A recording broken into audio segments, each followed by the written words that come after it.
Hey guys, this is Dr. Hub. In case you haven't subscribed, please do subscribe for updates.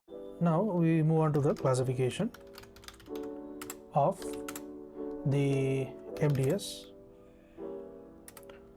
So first is the MDS with a single lineage dysplasia. And here the ring sideroblast is less than 15% and the myeloblast will be, the BM is less than 5 and the PS is less than 1. Next is with the multilineage dysplasia. Multilineage dysplasia. This is MDS MLD and this is less than 15% and the BM is again less than 5% and the PS is less than 1%. Next is the MDS RS, MDS and RS with a lineage dysplasia, and this is MDS RS SLD. Here the ring sideroblast is greater. Sideroblast will be greater than the 15%. It is greater than the 15% and the BM is less than 5, the PS is less than 1. Then the MDS RS with the multilineage dysplasia.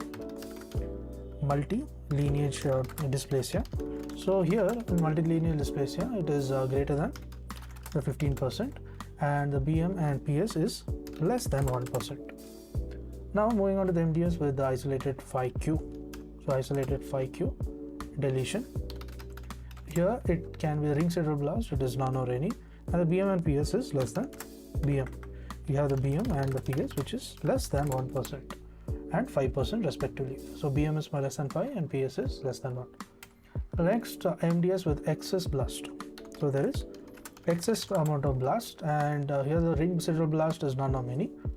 The BS it is 5 to 19% or the PS is 2 to 19%. The MDS is unclassifiable